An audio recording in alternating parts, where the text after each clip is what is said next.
परंतु मेरा 2 दिन का छत्तीसगढ़ का प्रवास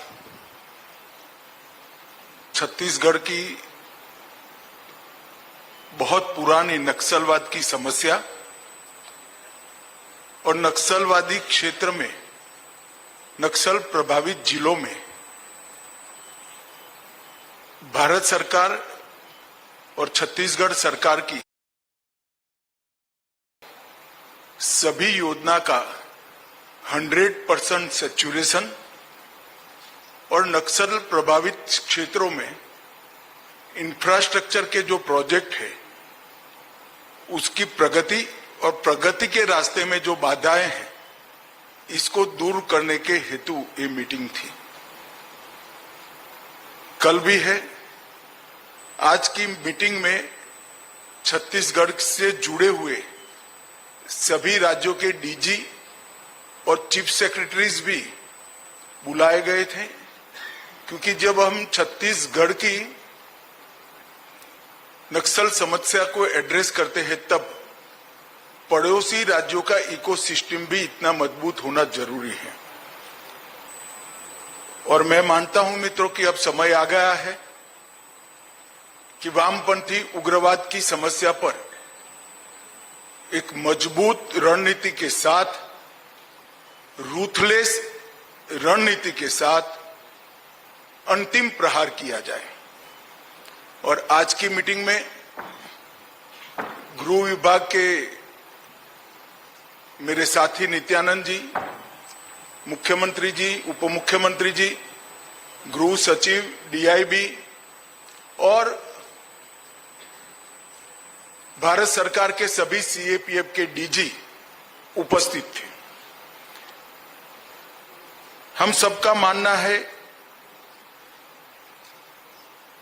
कि ये वामपंथी उग्रवाद हमारे देश की लोकतांत्रिक व्यवस्था के लिए सबसे बड़ी चैलेंज है। विगत 4 दशक में वामपंथी उग्रवाद के कारण करीब करीब 17,000 लोगों की जान गई है। 17,000 लोग, चाहे वो नक्सल आंदोलन से जुड़े हुए युवा हो, चाहे सीएपीएफ के जवान हो, चाहे आम नागरिक हो, 17,000 लोगों का जान इस समस्या के कारण गया है। जब से केंद्र में नरेंद्र मोदी जी के नेतृत्व में भारतीय जनता पार्टी की सरकार बनी, इस समस्या को चैलेंज के रूप में स्वीकार किया गया, दोनों दृष्टि से। एक तो जिनके हाथ में हथियार है उनको हथियार छुड़ाने का प्रयास करना, और नहीं छोड़ते हैं तो उनको एंगेज करना। और दूसरा, एक क्षेत्र में विकास का जो अभाव दिखाई पड़ता था, व्यक्तिगत विकास, गांव का विकास और क्षेत्र के विकास, ये 3 लिंब में ये पूरे क्षेत्र को विकास की दिशा में पूरे देश के अनुरूप एक स्तर पर लाना। और दोनों क्षेत्रों में, दोनों परिस्थितियों में बहुत अच्छा डेवलपमेंट हुआ है। मैं डिटेल आपको बाद में बताता हूं, परंतु आज भारत सरकार बस्तर से बीजापुर और दंतेवाड़ा से लेकर धमतरी तक पूरे क्षेत्र के विकास के लिए कटिबद्ध है और उसको वामपंथी उग्रवाद से मुक्त कराने के लिए भी कटिबद्ध है। कई अचीवमेंट हुए हैं। 2022 में एक साल ऐसा आया कि जिसमें 4 दशक में पहली बार मृत्यु की संख्या 100 से नीचे गई। 2014 से 24 तक सबसे कम वामपंथी उग्रवादियों द्वारा की गई घटनाएं दर्ज की गई। टॉप 14 नक्सली लीडर्स को न्यूट्रलाइज किया गया है। इसके अलावे हमने वामपंथी उग्रवाद की जगह, इसकी विचारधारा की जगह विकास का विश्वास लोगों में जनरेट करने में भी हमने सफलता प्राप्त की है। हमने 2 उद्देश्यों से काम किया। पहला, नक्सल प्रभावित क्षेत्रों में रूल ऑफ लॉ एस्टैब्लिश करने के लिए प्रयास करना, और दूसरा, जो विनाश सर्जित हुआ था, इसके कारण सर्जित हुई विकास की खाई को भरकर विकसित क्षेत्र बनाना। और मुझे हर्ष है कि कई राज्य 2019 से लेकर 24 तक नक्सल प्रभावित क्षेत्र के नाम से, तमगे से मुक्त हुए हैं। बिहार, झारखंड, उड़ीसा, आंध्र प्रदेश, तेलंगाना, मध्य प्रदेश और कमोबेश महाराष्ट्र भी, ये सारे राज्य, महाराष्ट्र का एक जिला छोड़कर, नक्सल समस्या से मुक्त हुआ है। मैं मानता हूं कि ये भारत सरकार का बहुत बड़ा अचीवमेंट है। मित्रों, एक प्रकार से इसकी आंकड़ों का विहंगावलोकन करें तो 2004 से 14 तक 16,463 घटनाएं हुई थी और 14 से 24 तक 7,744 हुई है, तो 53% घटनाओं की कमी आई। नागरिकों और सुरक्षा बलों की मृत्यु में पहले 10 साल में 6617 सुरक्षा कर्मी और नागरिक मृत्यु हुआ था। अब उसमें 70% कमी होकर 2004 तक ये आंकड़ा सीमित करने में हमें सफलता मिली है। इसी तरह से सुरक्षा बलों की मृत्यु में 73% की कमी और नागरिकों की मृत्यु में 69% की कमी आई है। मुझे विश्वास है कि हमारी लड़ाई अंतिम चरण में पहुंची है और हम देश को 2026 मार्च तक पूर्णतया नक्सल समस्या से मुक्त कर पाएंगे। मित्रों, हिंसा के रिपोर्ट करने वाले जिले 2010 में 96 थे, 11 जिले नए बने, तो एक प्रकार से 107 जिले थे। उससे कम होकर अब 42 तक सिमट गए हैं। थानों की संख्या 456 थी, 456। 100 थाने नए सृजित हुए, तो 565 में से अब थानों की संख्या 171 तक सीमित हुई है। 2010 के अधिकतम मृत्यु स्तर 1005 से घटकर 2023 में 138 तक सीमित हुआ है। 2019 से अब तक 277 सीएपीएफ के नए कैंप बनाए गए। उस दृष्टि से सिक्योरिटी वैक्यूम को भरने का काम किया गया।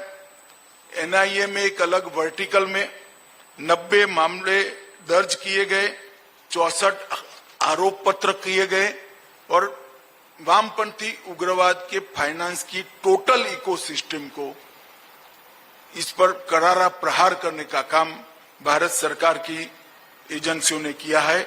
इसमें ईडी ने भी बहुत बड़ा रोल निभाया है। पिछले 1 वर्ष में एमएचए की एयर विंग को भी मजबूत किया गया। 14 पायलट्स और 3 इंजीनियर केवल वामपंथी उग्रवादी क्षेत्रों के लिए मुहैया कराए गए हैं। हेलीकॉप्टर की संख्या अलग है। छत्तीसगढ़ में नई सरकार आने के बाद मैं मुख्यमंत्री जी, उप मुख्यमंत्री और गृह मंत्री को हृदय पूर्वक बधाई देना चाहता हूं कि इन्होंने बड़ी शिद्दत से दोनों मोर्चों में बहुत अच्छा काम किया है। टोटल देश की बात करें जिसमें 90% हिस्सा छत्तीसगढ़ का है, 179 वामपंथी उग्रवादियों को न्यूट्रलाइज करने का काम ये अगस्त महीने तक हुआ है। 559 लोगों को गिरफ्तार किया गया, 540 ने आत्मसमर्पण किया है, 46 नए स्पेशल फोर्सेस के कैंप एस्टैब्लिश किए गए। इससे भी सिक्योरिटी वैक्यूम बहुत बड़ी मात्रा में भरा है। और हिडमा के गांव में हमारा गृह मंत्री जाकर गांव वालों से बात कर उनको आधार कार्ड और आयुष्मान भारत का कार्ड देता है तो दिल्ली में बैठकर बहुत संतोष होता है। ये सारे पैरामीटर्स जो मैंने बताए हैं, इस सारे पैरामीटर्स में अब तक के वामपंथी उग्रवादी विचारधारा के खिलाफ लड़ाई में सबसे अच्छा प्रदर्शन अगस्त महीना होने के बावजूद भी इस वर्ष में हम कर पाए हैं। प्रधानमंत्री जी की स्ट्रेटेजी के कारण 4 दशकों के बाद एमपी के चांदा मेटा गांव में पहली बार इस लोकसभा में मताधिकार का प्रयोग हुआ और सुकमा के 6 गांव ऐसे हैं जिसमें पहली बार 4 दशक के बाद आदिवासी भाई बहनों ने मताधिकार का उपयोग किया। मैं मानता हूं कि एक प्रकार से ये सिक्योरिटी फोर्सेस की विजय है, लोकतंत्र की विजय है। आज हमारे सीएपीएफ के जवान वामपंथी उग्रवादियों का सामना करने के साथ साथ विकास के कामों की भी निगरानी कर रहे हैं और 100% सैचुरेशन में सीएपीएफ और छत्तीसगढ़ प्रशासन के डिस्ट्रिक्ट कलेक्टर और एसपी का भी बहुत बड़ा रोल है। भारत सरकार ने पूरे सभी राज्यों के वामपंथी क्षेत्र के इंफ्रास्ट्रक्चर को बढ़ावा कर देने के लिए ढेर सारे काम किए हैं। पिछले 10 सालों में 21,400 करोड़ रुपया और 15,300 टेलीफोन टावर लगाने की योजना रखकर इस पूरे क्षेत्र में जो कनेक्टिविटी का प्रॉब्लम है, जो आज के जमाने में बड़ा महत्वपूर्ण है, इसको रिजॉल्व करने का काम भारत सरकार ने किया है। सड़क संपर्क के लिए 21,000 करोड़ रुपया की लागत से टोटल 17,500 किलोमीटर की सड़कों को अप्रूव किया गया। उसमें से 11,500 किलोमीटर की सड़कों को समाप्त करने का काम भी भारत सरकार ने किया है। फाइनेंशियल इंक्लूजन के लिए 25 सर्वाधिक प्रभावित जिलों में 2,796 2796 बैंक की शाखाएं और 2,061 एटीएम खोले गए। 32,294 बैंकिंग कॉरेस्पोंडेंट को रजिस्टर्ड किया गया और हर 3 किलोमीटर एक डाकघर, ये सूत्र को चरितार्थ करते हुए 4903 नए डाकघर खोले जा चुके हैं। एक प्रकार से इस क्षेत्र में पहली बार बैंक, एटीएम, पोस्ट ऑफिस ये पहुंचना शुरू हुआ है। कौशल विकास के लिए 48 आईटीआई खोलने का लक्ष्य रखा था, उसमें से 46 खोल दिए गए हैं। 61 कौशल विकास केंद्र एसडीसीएस स्वीकृत किए थे, उसमें से 49 बन चुके हैं और बाकी के 11 पाइपलाइन में है। तो एक प्रकार से 100% सिद्धि कौशल विकास के लिए भी मिली है। शिक्षा के लिए भी ढेर सारा काम किया है। पिछले 4 वर्ष में 165 एकलव्य विद्यालय खुले और 40 वर्षों में 38 खुले थे। इसकी कंपैरिजन में 4 वर्ष में 165 विद्यालय खुले हैं, 11 केंद्रीय विद्यालय और 4 नवोदय विद्यालय खुले हैं। आज की मीटिंग में छत्तीसगढ़ के मुख्यमंत्री जी ने कुछ फैसले भी लिए हैं जो वामपंथी उग्रवाद के लंबे समय के प्रभाव के कारण निरक्षर रह गए हैं, चाहे उनकी एज कोई भी हो।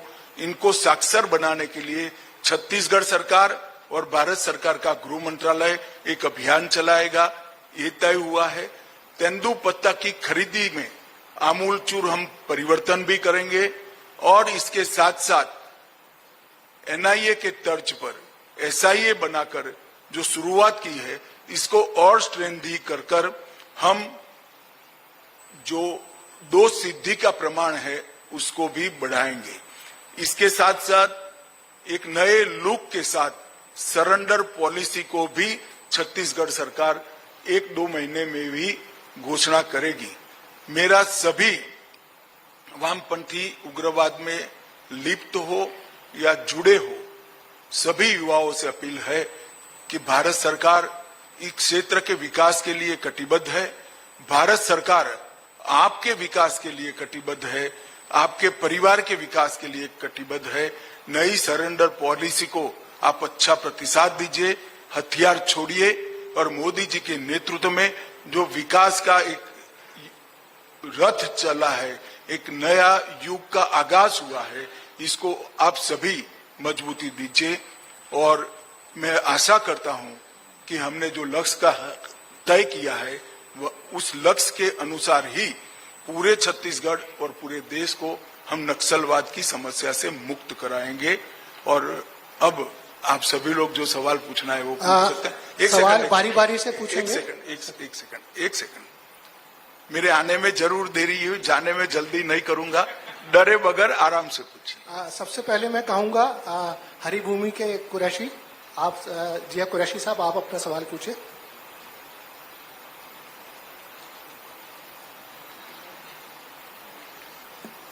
छत्तीसगढ़ में साय साहब के नेतृत्व में सरकार बनने के बाद नक्सल क्षेत्र में काफी काम हुआ है, बहुत सारी मुठभेड़ हुई है और नक्सलियों को बैकफुट पर ढकेलने का काम भी हुआ है।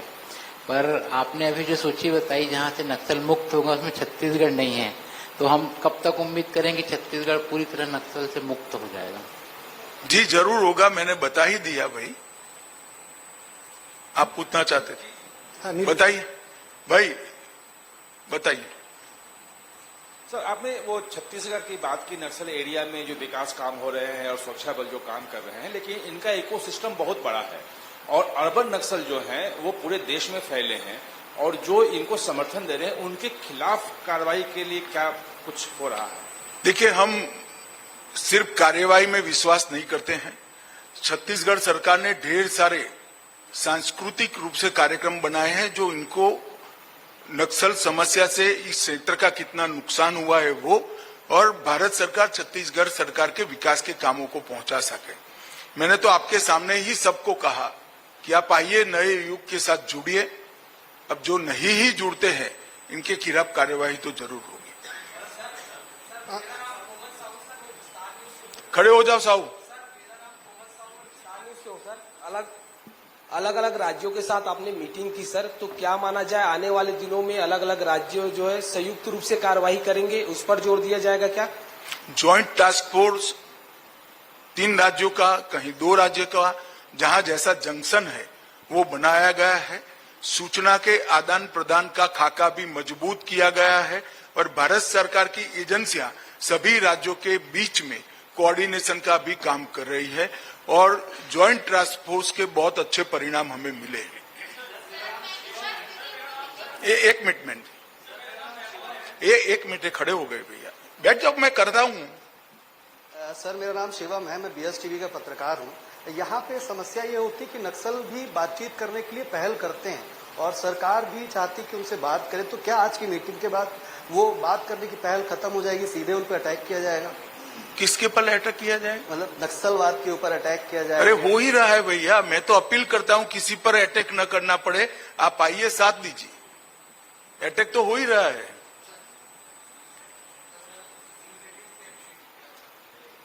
भाई माइक दो इनको। सर, न्यूज 18 से अभिषेक शुक्ला। सर, जो सफलता मिल रही है नक्सलवाद को, ये कहा जाता है गोली और बोली दोनों तरीके होते हैं, आपको क्या लग रहा है कौन सा तरीका ज्यादा सफल हो रहा है? देखिए, हम तो पहले जो लोग सरेंडर होना चाहते हैं उनको मौका देना चाहते हैं, इसीलिए सबसे बड़ा आंकड़ा सरेंडर होने का है, उसके बाद गिरफ्तारी का है और उसके बाद मृत्यु का है। तो आंकड़े ही बताते हैं प्रायोरिटी सरकार की क्या है। मगर जब आप AK-47 लेकर एंगेज करोगे सिक्योरिटी फोर्सेस को और गांवों को, तो इसके लिए तो हमारे पास और कोई रास्ता नहीं है। सर इधर। अरे भाई माइक लेकर बोलो ना।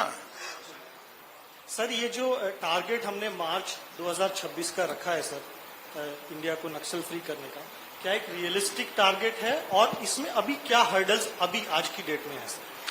देखिए, हर्डल मैं बीच में साझा करना नहीं चाहूंगा। आपके बहुत सारे हर्डल थे, मगर 5 साल में काफी हर्डल से मुक्त किया गया है। अब जैसा मैंने आगे कहा कि बहुत कम जिले और बहुत कम पुलिस स्टेशन पर ये सीमित होकर रह गया है। मुझे विश्वास है कि हम वहां तक कर पाएंगे। जब सर, मैं राजेश मिश्रा बोल रहा हूँ IBC 24 से। जब नक्सल ऑपरेशन होता है, आप लोगों को सफलता मिलती है, तो विपक्षी पार्टियों द्वारा ये आरोप लगाया जाता है कि फर्जी मुठभेड़ है। तो इसको रोकने के लिए आप क्या मानते हो? फर्जी मुठभेड़ है? नहीं, मैं तो मानता नहीं हूँ। बस तो फिर काहे को सवाल पूछ रहे हो? उनको बोलने दो। विपक्षियों को किस तरह से जवाब देखिए, कांग्रेस का काम कर रही है, हम हमारा काम कर रहे हैं। कांग्रेस की सरकार थी, यहां पर नक्सल मूवमेंट को एक प्रकार से सारे अभियान स्लो हो गए थे। अब सारे अभियानों में तेजी आई है, सरेंडर भी ज्यादा होता है, अरेस्ट भी ज्यादा होते हैं, मारे भी ज्यादा जाते हैं और सजा भी ज्यादा हो रही है।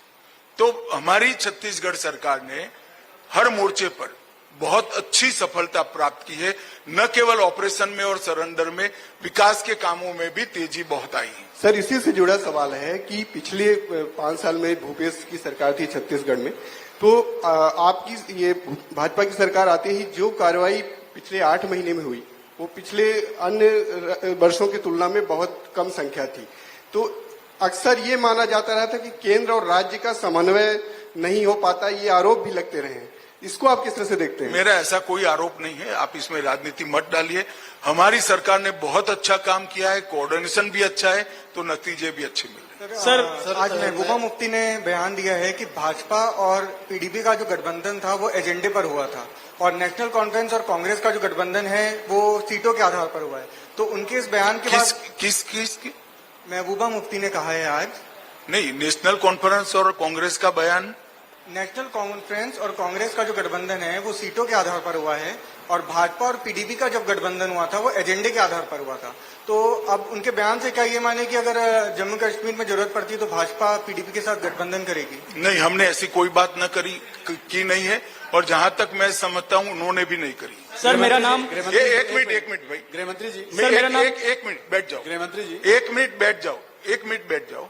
सबसे पहले नक्सलवाद के सवाल समाप्त हो, उसमें हाथ कम खड़े होते थे। पॉलिटिकल सवाल एक आया, उसमें 50 हाथ खड़े हो गए। पहले नक्सलवाद से जुड़े हुए सवाल। सर, नक्सल से सर, मेरा नाम वैभव है, लल्लूराम.com से हूं मैं। सर, नक्सल प्रभावित क्षेत्र के जो स्थानीय लोग हैं, रोजगार को लेकर क्या कार्य योजना है? और विपक्ष की तरफ से ये बहुत प्रचारित किया गया है कि नगरनार स्टील प्लांट का निजीकरण किया जा रहा है, इसमें कितनी सच्चाई है सर? देखिए, जहां तक रोजगार का सवाल है, मैंने कहा, शायद आपका ध्यान नहीं रहा कि कितने हमने स्किल डेवलपमेंट के काम किए, कितने रोजगारी की ट्रेनिंग के लिए बड़े इंस्टीट्यूट खोले हैं। उसी से तो रोजगार आता है। स्किल रोजगार का जहां तक सवाल है, इस क्षेत्र के अंदर स्किलिंग के लिए और ITI के लिए कोई काम ही नहीं हुआ है। गृहमंत्री जी, मेरा प्रश्न हो गया भैया, बैठ जाओ। गृहमंत्री जी, मेरा प्रश्न मेरा नाम चित्रा पटेल है, मैं सच धड़क का पत्रकार हूँ। लगातार बस्तर में बस्तरिया बटालियन के मांग की गठन की मांग रही है, क्या इस पर विचार कर रही है सरकार? देखिए, बटालियन का नाम क्या होगा, कैसे होगा, वो तो CAPF निर्णय करेंगे, परंतु इस क्षेत्र से हम विशेष भर्ती जरूर करेंगे, जिससे यहाँ के युवाओं को CRPF और स्टेट के अंदर परमानेंट जॉब दिया जाए। मैं पीयूष मिश्रा APN न्यूज से हूं। सर, मेरा आपसे सवाल है, आपने कहा कि रूटलेस पॉलिसी के हिसाब से नक्सलवाद के खात्मे की ओर अब सरकार जाएगी, पहली चीज। दूसरी चीज, आपने वहां पे रोजगार के अवसर की बात की, तो विपक्ष ये कह रहा है कि नगरनार का निजीकरण, नगरनार प्लांट जो बस्तर में है उसका निजीकरण मोदी सरकार करने जा रही है। तो ये दोनों चीजों में अंतर क्या है? मुझे लगता है कि चुनाव के वक्त काफी स्पष्टता हो गई है। दोनों चीजों में सिर्फ एक स्टील प्लांट से रोजगारी नहीं मिलती है भैया, कई सारे रोजगारी के एवेन्यूज होते हैं। आप थोड़ी ना स्टील प्लांट में काम करते हो, आपका भी है रोजगार। सर, मैं दीपक विश्वकर्मा हूं, इंडिया न्यूज से। सर, एक सवाल है, जो अभी तक उपलब्धियां मिली हैं नक्सलवाद के ऊपर, जो छत्तीसगढ़ के लोकल लड़ाके हैं, DRG के जो जवान हैं, उनकी कैजुअलिटी कम होती है, उनको उपलब्धि ज्यादा मिलती है, लेकिन इसके इतर यदि देखा जाए तो दूसरी फोर्सेज हैं सर वहां कैजुअलिटी ज्यादा होती है, तो क्या माना जाए ये अब आगे लीड करेंगे? कुछ मानने की जरूरत नहीं है, सभी सिक्योरिटी को एक साथ एक ब्रैकेट में रखकर देखो आप। गृह मंत्री जी, मैं सत्य प्रकाश हूँ जी मीडिया से। शांति वार्ता की बात नक्सलियों के साथ बार बार आती है छत्तीसगढ़ में। मैंने कर दी ना सार्वजनिक रूप से अपील तो करी, क्या वार्ता करे फिर? अभी अपील करी, इतनी बड़ी सुनी नहीं आपने, और क्या वार्ता करनी है? अपील करी सर, शांति वार्ता। भाई ये शांति वार्ता ही हुई, आप सरेंडर करिए, हथियार छोड़िए, हम आपके विकास की चिंता कर, इससे बड़ी क्या बात हो सकती है? गृह मंत्री जी मेरा एक प्रश्न है। पिछली बार चुनाव से पहले आप जगदलपुर में बहुत इंटरनल आउटपोस्ट पे, एडवांस आउटपोस्ट पे गए थे, एक गांव में भी आप गए थे और वहां लोगों से इंटरेक्ट भी किया था आपने। मुझे याद है कि उस वक्त गांव वालों ने कई शिकायतें की थी कि उनको राशन कार्ड नहीं पहुंचता, बहुत सारा चीज उनको नहीं बना है। अब आपकी सरकार केंद्र में भी है, स्टेट में भी है, आपको लगता है कि उन सब तरह की जो चीजें, परेशानियां, निश्चित रूप से हमने 100% सैचुरेशन का मार्च 25 तक का लक्ष्य रखा है और हमारे दोनों नेता इस पर काम कर रहे हैं। और मुझसे भी एडवांस जगह पे जाकर हमारे गृह मंत्री हिडमा के गांव में बैठकर आधार कार्ड और आयुष्मान भारत का कार्ड बांट कर रहे हैं। सर, नितिन चौबे, जनतंत्र टीवी से। नेशनल कॉन्फ्रेंस और कांग्रेस के अलायंस को लेकर आपने काफी सारे प्रश्न उठाए हैं। क्या लगता है एक लोकतांत्रिक प्रक्रिया में अगर ये कोई पार्टी अलायंस कर रही है तो उसको लेके? नहीं, पहले एक बात समझ लो, अलायंस के लिए मैंने प्रश्न नहीं उठाए हैं। मैंने प्रश्न उठाया कि नेशनल कॉन्फ्रेंस का जो एजेंडा है तो उनके अलायंस पार्टनर कांग्रेस पार्टी और श्री राहुल गांधी इसके साथ सहमत है या नहीं है, वो घोषणा करे। एजेंडा क्या है नेशनल कॉन्फ्रेंस का, जिसको प्रिंटेड उन्होंने बांटा है? एजेंडा क्या है? कश्मीर का अलग ध्वज बनेगा राष्ट्र ध्वज के सामने, जो पहले था वो वापस लाना चाहता है। क्या कांग्रेस पार्टी इसके साथ सहमत है? 370 वापस इंट्रोड्यूस करने की मांग रखेंगे, क्या कांग्रेस पार्टी इसके सहमत है? इन्होंने कहा है कि मोदी जी के आने के बाद जो एसटी, एससी, ओबीसी का रिजर्वेशन मिला 370 जाने के बाद, इस पर हम पुनः विचार करेंगे। तो कांग्रेस पार्टी ने ये स्पष्टता करनी है कि जम्मू कश्मीर में से एसटी, एससी, ओबीसी के रिजर्वेशन को समाप्ति की जो बात है, इससे कांग्रेस पार्टी और राहुल गांधी सहमत है या नहीं है? क्योंकि कांग्रेस पार्टी का पुराना इतिहास है, ओबीसी के रिजर्वेशन को इतने सालों तक केवल और केवल कांग्रेस पार्टी ने ही लटका कर रखा। तो इस विषय पर स्पष्टता करना बहुत जरूरी है, इसलिए मैंने कल 10 सवाल पूछे। सर, गृह मंत्री जी, कश्मीर से जुड़ा सवाल है मेरा। नहीं, अब हो गया भाई, वामपंथी उग्रवाद पर आ जाओ। सर नमस्कार, मैं हिंदी खबर से निशा द्विवेदी हूँ। मेरा सवाल है आपसे कि सर, भाजपा लगातार ये कह रही थी कि आरोप लगा रही थी कि कांग्रेस की भूपेश बघेल सरकार जो है वो लगातार नक्सल उन्मूलन को छोड़कर नक्सलियों की जड़ें मजबूत करने के लिए छत्तीसगढ़ में उन्हें खुली छूट दे रखी थी। क्या आपको भी ऐसा लगता है, और अगर हाँ तो ऐसा क्यों है सर? इसमें मैं कुछ राजनीति करना नहीं चाहता। आप दोनों समय के 8-8 महीने के आंकड़े को कंपेयर करिए और आप खुद अंदाजा लगाइए। Sir, Amit Pandey, news 18 India से हूँ।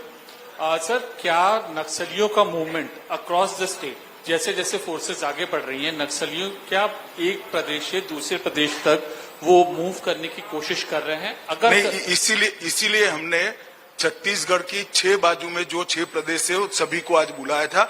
उनके डीजीपी भी अब ऑन बोर्ड है, इनके चीफ सेक्रेटरी भी ऑन बोर्ड है। सर, मैं आशीष तिवारी, न्यूज 24 से। राज्य के गृह मंत्री हिडमा के गांव होकर चले आए हैं, कोई आगे कोई पॉसिबिलिटी है कि आप भी उस क्षेत्र में जाएं? एक आध रात वो न जाए तो मैं जरूर जाऊं, वो जा रहे हैं, मुझे ले जाएंगे तो मैं भी जाऊंगा। गृह मंत्री जी, मेरा एक सवाल है। मेरा नाम प्रकाश होता। मेरा एक सवाल है, अभी पता चला कि बस्तर में माओवादियों ने बंकर बनाया था, वो आपके संज्ञान में होगा, और इतिहास के पन्ने पलटाए तो हम लोग उनका एलटीटी से भी संबंध और बाकी अंतर्राष्ट्रीय संस्था पाताल में भी छुप जाए, जिसके हाथ में हथियार है इसको न्यूट्रलाइज किया जाए। चलिए सर, मेरा नाम हो गया भैया। बंकर क्या होता है, मैं पाताल तक कह रहा हूँ।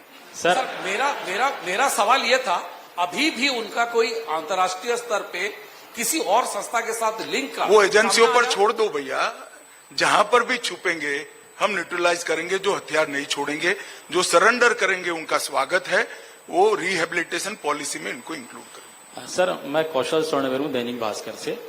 आपने कहा कि आत्मसमर्पण नीति जल्द बनने वाली है, तो क्या सर इसमें जो दूसरे राज्य के जो नक्सली छत्तीसगढ़ में सक्रिय हैं वो यहाँ पर आत्मसमर्पण करेंगे तो क्या उनको भी उसका लाभ मिलेगा? जरूर, वो राज्य का अभिप्राय लेकर उनको भी सरेंडर पॉलिसी के तहत लिया जाएगा।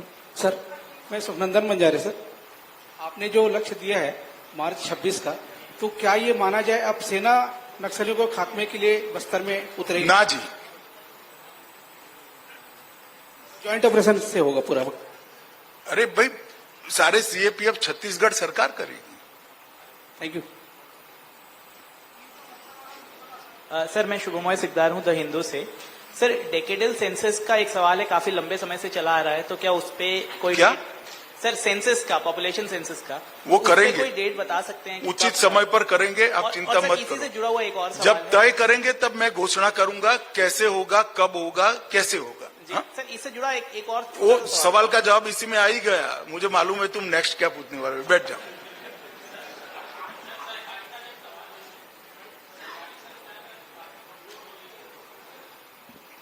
सर, सहकारी संस्थाएं जो गांवों में जो काफी मजबूत स्थिति में रहा करती थी, अभी काफी कमजोर हो गई हैं, उसको दोबारा से मजबूत करने के लिए सरकार क्या काम कर रही है? जी, इसमें कल हमने मुख्यमंत्री जी के साथ और सहकारिता मंत्री के साथ अलग बैठक भी रखा है और छत्तीसगढ़ सरकार उसके बाद छत्तीसगढ़ सरकार की नई सहकारिता नीति की भी घोषणा करेगी। हम पुरानी जो वीक हो गई है वो संस्थाओं को मजबूत करेंगे और जो है इससे बहुत गुना ज्यादा रजिस्ट्रेशन भी नए करेंगे। सर, मैं अवधेश मिश्रा हूं, BSTV से। आपने 4 दशक की समस्या को 16 महीने में समाप्त करने का दावा किया है। नहीं, एक सेकंड, मैंने ऐसा कोई दावा नहीं किया है। ये लंबे समय से लड़ाई चल रही है, 40 सालों से चल रही है। मोदी जी के आने के बाद 10 साल से चल रही है, अब एक निर्णायक मोड़ पर पहुंचा है। जी, आपने वही कहा कि मार्च 2026 तक समाप्त हो जाएगा, लगभग 16-17 महीने का वक्त है। आपने कहा, अरे भाई, बहुत लंबे समय से चल रही है, 17 महीने में समाप्त करने का आपका आकलन गलत है। आपने डेडलाइन दिया सर कि मार्च 2026 अरे तक अभी भी नहीं समझ रहे, 17 महीने नहीं होता है, बहुत लंबी लड़ाई अनेकों ने लड़ी है, इसका अंत उस दिन होगा। सर, आपने कहा कि सेना नहीं उतारा जाएगा, क्या चेंजेस होंगे सर? क्या हर्डल्स आपके सामने, क्या चेंजेस होंगे एंटी नक्सल ऑपरेशन को? आप मुझे क्या समझते हो? सार्वजनिक रूप से एंटी नक्सल ऑपरेशन को मैं बता दूंगा, भला आदमी हो गया। एक 370 कोई बोलता है भाई। 5 साल पहले सरकार ने जिस मंशा से धारा 370 हटाई थी, क्या सरकार उस मंशा में सफल हो गई है? और इसी से जुड़ा एक सवाल है कि कश्मीरी पंडित जो देश के अलग अलग हिस्सों में जो निर्वासित है, क्या कितने कश्मीरी पंडितों को अपने वहां बसाया वापस? देखिए, जो जाना चाहते हैं वो सभी को बसाने के लिए भारत सरकार कटिबद्ध है। जो देश में अभी किसी जगह पे अच्छे से एस्टेब्लिश हो गए हैं, वो जाना नहीं चाहते, उनको हम कुछ कर नहीं सकते। जो जाना चाहते हैं सभी को हम बसाएंगे। गृहमंत्री जी से जुड़ा मेरा सवाल है, नेशनल कॉन्फ्रेंस ने अपना जो मैनिफेस्टो लॉन्च किया है उसमें उन्होंने कहा 370 और 35 से हम रिस्टोर करेंगे। इसके अलावा उन्होंने कहा कि रिजर्वेशन की पुरानी पॉलिसी बहाल की जाएगी। तो क्या आपको लगता है 2019 के पहला वाला कश्मीर बनाने का एक प्रयास है? मैं ऐसा तो कहना नहीं चाहता, परंतु एक बात आप समझ लीजिए, 370 अब हमारे संविधान में से नष्ट हो चुकी है और फ्यूचर में भी इसके लिए हमारे संविधान में कोई जगह नहीं है। वो मैं देश की जनता को, कश्मीर की जनता को कहना चाहता हूं। धन्यवाद, बहुत बहुत धन्यवाद।